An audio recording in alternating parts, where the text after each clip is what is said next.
राधे राधे महाराज जी, आपके चरणों में कोटि कोटि प्रणाम। महाराज जी, आंतरिक कुसंग, आंतरिक वासना और अहंकार उपासना में बहुत बाधक तत्व है। इनसे बचकर एक संसारी कैसे भजन करे? है तो दुश्मन जोरदारी, विपक्ष कोई कमजोर थोड़ी है, पर हम भी कोई कमजोर नहीं। ममैवांशु, मैं भगवान का अंश हूं, और वो मम माया दुरत्यया, भगवान की माया है।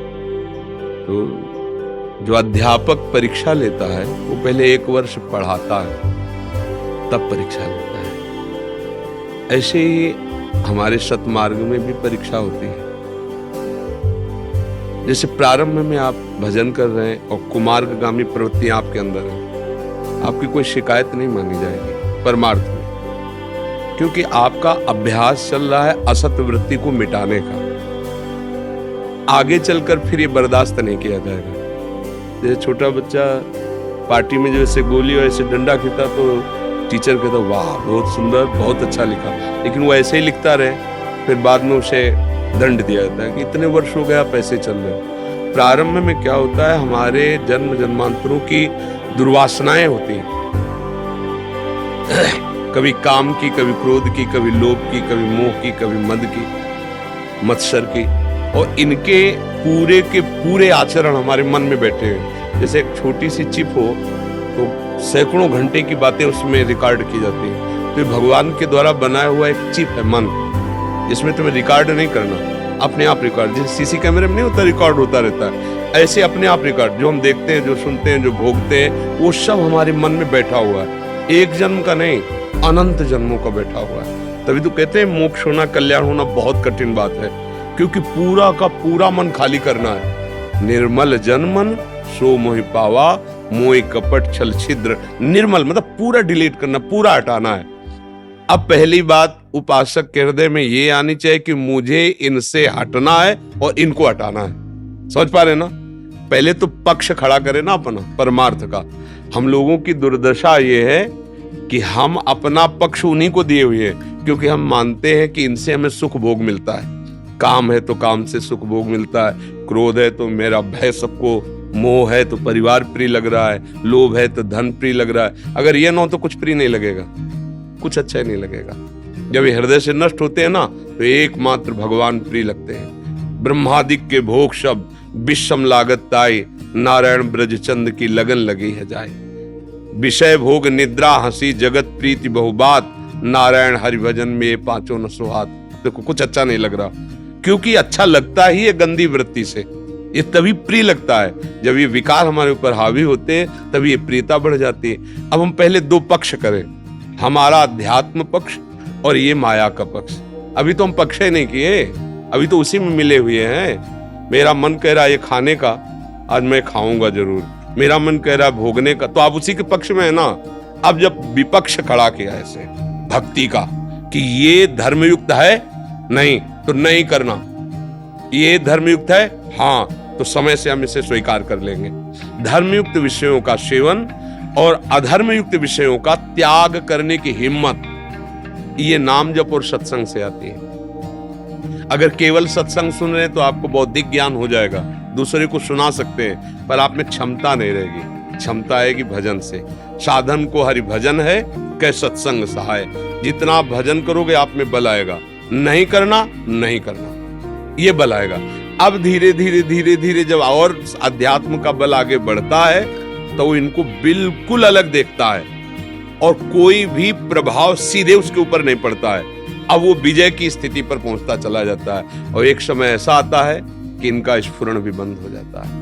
हृदय एकदम निर्मल शांत और भगवदानंद से युक्त। तो हमें सत्संग सुनते रहना चाहिए और इनको विपक्षी मानना चाहिए।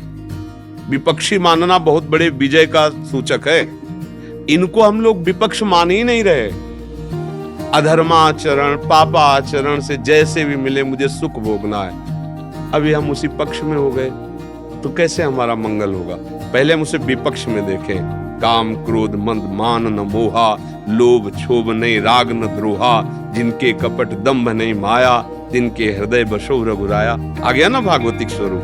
तो इसलिए हमें बहुत सावधानी पूर्वक फिसलन हो सकती है। ये ऐसा मार्ग बड़े बड़ों से फिसलन हो जाती है। कोई ऐसे करके नहीं निकल पाया, कोई ये कह के कि मैं बहुत विचित्र भगवान की माया, हम जान ही नहीं पाते हो किस रूप में आकर के, किस रूप में आकर हमको ठग ले गई, हम जान ही नहीं पाएंगे। जनाने वाले प्रभु हैं, जब उनकी शरण में होते, मामे भी प्रपद्यन्ते तो माया में ताम तरन्ति थे।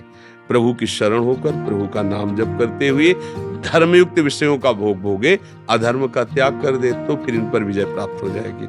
नहीं, ये सारा खेल अंदर ही होता है, बाहर तो क्रियाएं होती हैं, अंदर ही सारा खेल होता है। पाप जब बन जाता है तो हृदय जलता रहता है, पाप जब बन जाता है कोई भले न जाने हृदय भयभीत रहता है, विषाद युक्त रहता है, हर एक व्यक्ति पर संशय होने लगता है, मतलब ऐसी दुर्दशा उसके अंदर हो जाती है। बाहर दंड तो एक अलग विधान है, लेकिन जो पाप हो जाता है, अधर्म हो जाता है, वो अंदर ही अंदर अंदर खोखला कर देता है। बस सावधान रहो, कोई पाप न बनने पावे, कोई अधर्म न बनने पावे, और इसके लिए हमें शुद्ध प्रकाश चाहिए ज्ञान का। हम जान ही नहीं पाएंगे मैं क्या कर रहा हूं, वो है सत्संग और भजन। बिल्कुल कोई भी हो, कहीं भी हो, सत्संग और भजन दोनों साथ साथ चलाते रहना चाहिए, और भूल कर पाप नहीं करना चाहिए। सुख नहीं है, आप सब सच्ची मानो, हृदय से कह रहा हूं, केवल भ्रम से माया हमको फंसा के और ऐसी जगह खड़ा कर देती जहां कोई निर्णय नहीं निकलता। केवल जलन, केवल भय, केवल विषाद, केवल दुख, पछतावा, और ये होता है आप क्या करें, अब आत्मबल रह नहीं जाता, फिर वो पूरा जीवन व्यर्थ हो जाता है। इसलिए बहुत सावधान, बहुत सावधान, एक एक कदम फिसलन वाला है।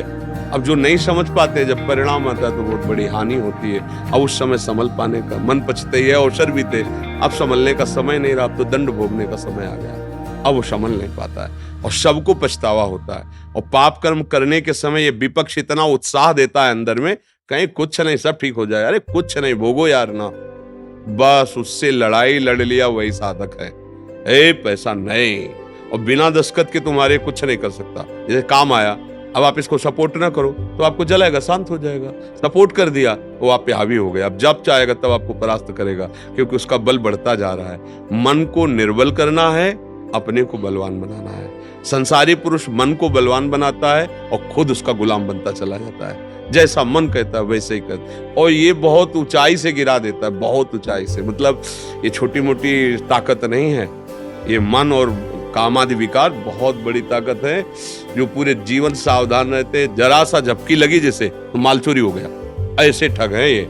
जरा सा चूक हुई, मनोरंजन की भावना आई, जीवन भर जल रहा हूं, चलो ये भोग आया भोग लेते हैं, बस फंस गया। बाहरी सुख की तरफ जरा सा लालच हुआ कि वर्षों की कमाई मिनट में गंवाई, ये बहुत खतरनाक खेल माया रचती है। इसलिए राधा राधा राधा और सत्संग सुनो, डरते रहो कि कोई पापाचरण न हो जाए। सच्ची कहते, पापाचरण बाहरी दंड तो जो मिलता है हृदय जलता रहता है। अब बाहर से सब सुविधाएं, हृदय जल रहा है तो क्या शांति है, हृदय शीतल है। बाहर से असुविधाएं हैं तो कोई परेशानी नहीं है। हम लोग बाहर की सुविधा उसके लिए अधर्माचरण कर देते हैं, ये बहुत बड़ी भूल है।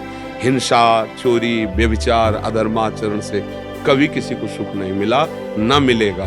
बाद में पछतावा तो कुछ नहीं, बस ऐसे यार मैंने ऐसा क्यों कर दिया, ऐसा बस। अब कोई उत्तर नहीं, अब तो भोगो, क्योंकि बीज बो गया, अब वो वृक्ष रूप में अब भगवान ही बचा सकते हैं। एक जगह है, भारी से भारी पापाचरण का फल मिलने वाला हो तो भगवान बचा सकते। जैसे कई बार कहा है कि हमारा गलत आचरण बन गया, अपराध बन गया, रिपोर्ट हुई, पकड़े गए, मुकदमा चला, वकील ने साबित कर दिया मैं अपराधी हूं और मुझे फांसी की सजा हो गई। एक जगह है जहां भी बच सकते हो, राष्ट्रपति। अगर राष्ट्रपति से विनय पूर्वक हम क्षमा मांगे तो यद्यपि मैं अपराधी हूं, फांसी की सजा हो गई है पक्का, पर वो माफ कर दे। ऐसी एक जगह है भगवान की चरण, अहम तो हम सर्व पापेभ्यो मोक्षयिष्यामि मां। हे भगवान मुझे बचा लो, मेरे से गलती हो गई, अब कभी नहीं करूंगा, प्रभु बचा लो। वो परम पिता हैं, वो परम दयालु हैं, बचा लेंगे। और बहुत सावधान रहे, बहुत हृदय के कहता हूं, बहुत सावधान रहे कि यहाँ एक भी कर्म तुमको बख्शेगा नहीं, पक्का समझ लो। तुम्हें लगता है कोई नहीं जाना, समय आने दो, जब अपना रूप धारण करेगा तो ऐसी जगह फंसाएगा जहां अपराध ही नहीं किए। आपको ऐसी जगह दंड दिलाएगा, उस गुप्त पाप जहां आपने अपराध ही नहीं किया। आप कसम खाओगे कि मैंने अपराध नहीं किया, लेकिन आपको दंड भोगना पड़ेगा, क्योंकि वो अपराध जो प्रकाशित नहीं हुआ वो फल दे रहा है, भोगना पड़ेगा। हृदय जलेगा, दुर्गति। बहुत सावधान, सबसे यही प्रार्थना करते हैं, शराब मत पियो, मांस मत खाओ, पराई बहन बेटियों की तरफ गंदी दृष्टि से मत देखो। मन बहुत दुष्ट है, इसको थोड़ा काबू में लाओ। कोई हम पशु नहीं, मनुष्य हैं, हम ऐसा कर सकते हैं। अगर हम ऐसे किए तो जीत जाएंगे, और नहीं तो फिर 5 मिनट की गलती पूरे जीवन की जेल, 5 मिनट का अपराध अनंत जन्मों तक भोगना पड़ सकता है। बहुत सावधान, ये कर्म भूमि है। बीज ऐसा बो जो सुखद हो। हम लोग बीज बोते हैं दुख वाले और चाहते हैं सुख, बीज बोते हैं गंदे और चाहते हैं रसमय फल। कैसे प्राप्त हो सकता है? बहुत फूंक फूंक के कदम रखो। विशेष धर्म क्या है, ये किसी से पूछने की जरूरत नहीं है, अपना हृदय जानता है सबका। ये नहीं करना चाहिए, ये सबका हृदय जानता है, वो मत करो। आत्मना प्रतिकूलानि परेशान न समाचरित, जो अपने को अच्छा नहीं लगता वो ऐसा किसी के साथ बर्ताव न करे। अपनी बहन बेटी कोई गंदी दृष्टि से देखे, अपने को बुरा लगेगा ना, तो अपने को ये काम नहीं करना। अपना कोई मांस काटे तो बुरा लगेगा ना, मुझे किसी जीव को ऐसा नहीं करना। अपनी कोई चोरी करे, बुरा लगेगा ना, मुझे चोरी नहीं करनी। कोई कपट करे, मेरे साथ पसंद नहीं, तो मैं किसी के साथ कपट क्यों? आत्मना प्रतिकूलानि परेशान समाज में। डॉक्टर राकेश सैनी जी, महाराज जी आपके चरणों में कोटि कोटि प्रणाम। महाराज जी, मेरा प्रश्न ये है कि क्या भगवत प्राप्ति का रास्ता सिर्फ भजन, सत्संग, कीर्तन, नाम जप आदि ही है, या फिर हम अपने बुजुर्गों की सेवा, किसी जरूरतमंदों की सहायता, गरीबों की सेवा, गुरुजनों की सेवा आदि करके भी भगवत प्राप्ति को पा सकते हैं? उनमें भगवत भाव करके, नाम जप करते हुए, इसके बिना नहीं। सब अपने परिवार में आ सकते, फिर सबको भगवत प्राप्ति हो जाएगा। माता पिता या किसी भी शरीरधारी में भगवत भाव, मेरे भगवान इनके हृदय में बैठे हैं, मेरे भगवान ही सब में है, और नाम जपे, राधा राधा राधा। खूब धन कमाओ, अच्छे धर्म से परिवार की सेवा करो, भगवत प्राप्ति हो जाएगी। अगर भजन नहीं है और भगवत भाव नहीं है, तो सब अपने आसक्त जनों की सेवा तो करते हैं ना, माता पिता भाई बंधु की सबकी सेवा करते हैं, तो सबको भगवत प्राप्ति हो जाए ना। भगवत भाव और भजन दो चीजें हैं। सब में भगवत भाव करना, जिसकी मान लो कुत्ते में भी हम अगर कुत्ते की सेवा करें, उसमें भगवत भाव करें, तो नामदेव जी को देखो, विठ्ठल भगवान कुत्ते से प्रकट होकर दर्शन दिए ना। तो अगर हम भगवत भाव विहीन, तो सब आसक्त है, तो कोई पत्नी में, पुत्र में, परिवार में, और सब दुलार कर रहे हैं, धन कमा रहे हैं, सब सेवा कर रहे हैं। अब ये कर्तव्य हो गया आपका, और अगर आपने उस भगवत भाव कर लिया और नाम जप कर रहे हैं, अब ये अध्यात्म हो गया आपका। अब इसका फल, क्रिया वही है, भाव बदल गया, तो एक भगवत प्राप्ति कराने वाली होगी, एक कर्तव्य का पालन करने के कारण पुण्य की प्राप्ति होगी। जैसे दान है, मनो 100 रुपया दे, ये हमारे 100 रुपया ठाकुर जी के सामने, तो आपको 1000 रुपया मिल जाएंगे परिणाम में। अगर यही भाव, वही 100 रुपया रख रहे हो, प्रभु आपके द्वारा दिया हुआ आपको समर्पित है, इससे भगवान की भक्ति पुष्ट होगी, आपको भगवत मार्ग, क्योंकि त्वदीयम वस्तु गोविंदम तुभ्यमेव, आपने दिया, आपकी ही सेवा में है, और जहाँ ये भाव मैंने दिया, वो पुण्य हो जाता है। ऐसे ही हे प्रभु, आप मेरे माता पिता के रूप में, पत्नी के रूप में, परिवार के चराचर के रूप में मैं आपकी सेवा कर रहा हूँ, और नाम जप, इससे भगवत प्राप्त। बिना नाम जप के बात नहीं। तो गोस्वामी तुलसीदास जी ने दोहे में लिखा है, वारी मथे घृत होए बरु शिकताते बरु तेल, बिनु हरि भजन न भवतरी, यह सिद्धांत पेल। चाहे पानी मथने से घी निकल आवे, बालू के पेरने से भले तेल निकल आवे, असंभव है ना, पर कह रहे हैं ये असंभव कार्य भले संभव हो जाए, पर बिना भगवान का भजन के भव समुद्र से तरा नहीं जा सकता। तो नाम जप करते हुए, भगवत भाव रखते हुए, तो इसमें भगवत प्राप्ति हो जाएगी। सूर्या तिवारी जी जबलपुर से, राधे राधे महाराज जी, आपके चरणों में कोटि कोटि नमन। महाराज जी, यदि घर में अपने बड़ों से बहुत प्रेम होते हुए भी विचारों के मतभेद के कारण अनबन होती रहे, तो क्या शांति और प्रेम बना रहे, इसके लिए अलग होकर रहना ठीक रहेगा महाराज जी? ये क्या इसमें पाप तो नहीं है? भाई, अनबन और कर्तव्य दोनों अलग अलग चीज है, इसको समझना होगा। तुम्हारी अनबन बन रही, लेकिन तुम्हारा कर्तव्य है, वो बूढ़े जन है, उनकी सेवा करना, जैसे सास है, ससुर है, या परिवार के वृद्ध जन है, उनका बर्ताव नहीं अच्छा, उनकी बोलचाल अच्छी नहीं, अब हमें नहीं देखना, अब हमें कर्तव्य देखना है। जैसे छोटा बच्चा है, हम उसके बर्ताव देखते हैं क्या? नहीं, हमारा कर्तव्य उसको नहलाना धुला, वो गोद में आग दे तो ये कर्तव्य थोड़ी हम देखते हैं कि भाई बच्चे का ये कर्तव्य क्या आग दिया, ऐसा वैसा। ऐसे बूढ़े लोग होते ना, उनकी सेवा करोगे ना वो तुम्हें गाली देंगे, वो वाह वाह नहीं कहेंगे वो ऐसी चेष्टा करेंगे आपको गुस्सा आवे तो उनके पास कभी न जाओ, ये नहीं देखना। हमको सेवा करनी है, सेव्य के प्रति सम्मान की भावना मुझे रखनी, उससे सम्मान नहीं चाहना।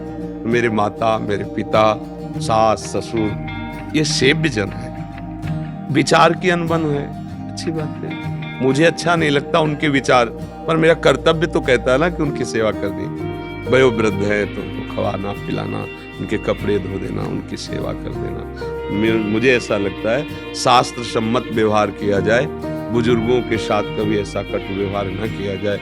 जैसे हमने देखा भी है, जवान जो पुत्र है वो अपने पिता को थप्पड़ों से मार रहा है, बहू है बूढ़ी माता सास को पिटाए, ये दुर्गति का कारण है, ऐसा नहीं। और हम ये पक्का कहते हैं आपसे, कोई बिरला ही बूढ़ा आपसे प्रेम से बात करेगा, क्योंकि उस समय उसका स्वभाव बिगड़ जाता है। वृद्धावस्था है, इंद्रियों से भोग अब हो नहीं रहे, अंदर जलन बैठी हुई है, तो तुम कितनी सेवा करो, और अंदर ही बैठा मेरा लड़का है, उसको यह है ना, तो कोई एहसान थोड़ी कर रहा है, वो अपनी प्रॉपर्टी दी, मेरा पुत्र है, मैंने पालन पोषण किया, तो तुमको सम्मान थोड़ी देगा, वो तो कटु वचन बोलेगा। अब उस समय सेवा कर ले जाओ तो यही भगवत प्राप्ति, जैसे आपने प्रश्न किया ना, अब भगवत प्राप्ति का काम बन जाएगा।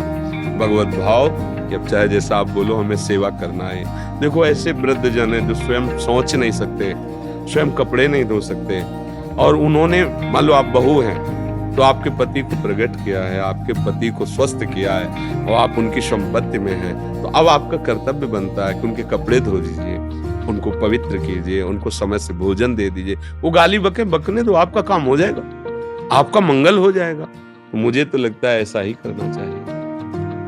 रामकृष्ण जी कानपुर से। गुरुदेव आपके चरणों में दंडवत प्रणाम। गुरुजी मैं पुलिस में हूँ कानपुर में। गुरुजी मैं आपका सत्संग 5 महीने से सुन रहा हूँ और श्री राधा नाम जप भी कर रहा हूँ। मैं अंडा, मीट, शराब, लहसुन, प्याज सब छोड़ दिया और कसम खाली की शास्त्रविरुद्ध आचरण नहीं करूँगा। महाराज जी मैंने आपको अपना गुरु मान लिया। हाँ, हम धन्यवाद इस बात का देते हैं कि आप नवीन अवस्था में और आज के विभाग में होते हुए आप सत्संग सुनकर एक कसम खा लिए, बहुत उत्तम बात है। भगवान आपका सहयोग करेंगे, क्योंकि सतमार्ग पे जब चलना होता है तो भगवान की शक्ति से ही होता है। हमें हमारी वासना, हमारा मन गिराना चाहता है, और भगवान हमें सहयोग देते तभी हम चल पाते हैं। आगे बढ़िए, और जो आपको ड्यूटी मिली है उसमें धोखेबाजी ना होने पावे। धोखेबाजी किसी अन्य वासना, अन्य कामना से हम अपने कर्तव्य से च्युत ना हो जाएं, विमुख ना हो जाएं। जितनी भी सेवा मिली, जितना अधिकार मिला है, जो हमारे धर्म से युक्त है उसको वैसे ही पालन करें। ये न सोचे कि अर्थ अधिक आ जाए या कुछ। 100 रुपया मिलेंगे ना, बड़े चैन से रहोगे। 1 लाख मिलेंगे ना, धर्म से बेचैन हो जाए। लोगों को समझ नहीं आता है, वो आंतरिक जलन रुपयों से शांत नहीं होगी, वो धर्म से शांत। हृदय शीतल धर्म से होता है। बाहरी बहुत अरबों खरबों रुपया है और हृदय जलता है तो कोई खास बात नहीं हुई। मन प्रसन्न है, आनंदित हो, बार बार परिवार को देख के सुख मिल रहा है, सब स्वस्थ। वो कब होगा? जब धर्म से चलोगे। तो ये बहुत अच्छा है। नाम जप कीजिएगा और सत्संग सुनते रहिएगा। तो सत्संग एक नई ऊर्जा पैदा करता है, भागवतिक। सुनते सुनते एक मन में आ ही जाता है, जैसे आपके आ गया कि अब यार जब इतना बुरा है मांस खाना, शराब पीना, तो चलो छोड़ देते हैं। आ ही जाएगा। अगर कुसंग करे कोई बहुत बढ़िया आदमी, मान लो रोज शराब पीने वालों के पास बैठे, कभी नहीं पीता है, तो निश्चित है कि उसका मन जो है ना, एक बार उसमें आने लगे। क्या वो कहेंगे एक बार तो देखो पी करके, एक बार तो खा के देखो। कोई उत्तम प्रकृति वाला बिरला ही होता है जो बच जाए। जो रहीम उत्तम प्रकृति का कर शकत कुसंग, चंदन विष व्यापत नहीं लपटे रहत भुजंग। कोई उत्तम, और वो भी सत्संगी होगा तभी बच सकता है, भगवत सेवी होगा तभी बच सकता है। नहीं तो कुसंग का असर हो जाता है, तो फिर तो सत्संग इसका असर तो होगा ही, यदि स्वीकार किया जाए तो। बहुत बढ़िया है, आगे बढ़ो परमात्मा। अरुणा जी गुड़गांव से। राधे राधे गुरुजी। गुरुदेव आपके चरणों में कोटि कोटि प्रणाम। गुरुदेव कहते हैं कि हम अपने आप को भगवान के सामने समर्पण कर दें। महाराज जी कैसे होता है, इसका क्या उपाय हाँ, है? भगवान को ऐसा थोड़ी कि मंदिर में जाए और सब लिखा पढ़ी करवा दे, ऐसी बात नहीं होती। समर्पण का मतलब हृदय से होता है। वो यहीं बैठे हुए हैं और उन्हीं की वस्तु उनको समर्पित, मेरा कुछ है नहीं। जैसे ये शरीर है, हमारा मन है, हमारी इंद्रियां हैं, सारा व्यवहार उन्हीं का तो बनाया हुआ है। तो अहंकार समर्पित करना बस। अंदर जो अहंकार मेरा मैं ये चलता रहता ना, मैंने ये किया, मैंने किया, इतना मेरा, उसको अंदर भाव से प्रभु के अंदर ही, बाहर कहने की जरूरत नहीं। हे कृष्ण, हे करुणामय, हे प्रियाजू, ये सब आपकी है, आपको आप संभाले रहना। तो जैसे हम 1 किलो प्रसाद बर्फीली वो और लगाया जाए, हमें मिलता है ना प्रसाद, और वो महत्व कितना हो जाता है, भगवत प्रसाद है। एक किनका भी जो है बहुत महत्व रखता है जब प्रभु को भोग लग जाता है। और ऐसे आप मिठाई पा के देखो, वो स्वाद नहीं मिलेगा। और वो जब वहां से किनका भी मिल जाए ना इतना, तो मतलब एक हृदय में आह्लाद होता है। तो समझो वही मिठाई जो आपने दी है वही वापस आई है, पर अब प्रसाद रूप में आई है। तो वही वस्तु जो भगवान ने आपको दी है, उसे जहां भगवान को समर्पित किया है, आपकी ही, भोगो आप ही, लेकिन अब वो आपको बांधने वाली नहीं है, अब आपको मुक्त करने वाली बन गई। ऐसा नहीं कि किसी के पास जाके लिखा पढ़ी करने की बात हो, वो अंदर ही की है। प्रभु नाथ सकल संपदा तुम्हारी, मैं सेवक समेत सत। हो गया समर्पण। अंदर से, अंदर से जब कोई बात आती है कि ये तो सब प्रभु का है, अंदर आनी चाहिए, ये सब प्रभु, ये तो प्रभु को समर्पित है। अब अपनी वस्तु की रक्षा प्रभु करेंगे स्वयं। हमें चिंता के, वो कह रहे योगक्षेमम वहाम्यम, वो खुद रक्षा करेंगे। शांत हो जाता है हृदय, भरोसा हो जाता है प्रभु का, तो हर समय आनंद रहता है। अभी भरोसा है धन का, जन का, संसार का, तो भय लगता है कि अगर शरीर ही छूट गया तो कोई साथ नहीं देने वाला, और वो शरीर छूटने के बाद भी साथ रहेंगे, क्योंकि प्रभु हैं, वो तो अविनाशी हैं। तो इसलिए अंदर का समर्पण ही समर्पण माना जाता है।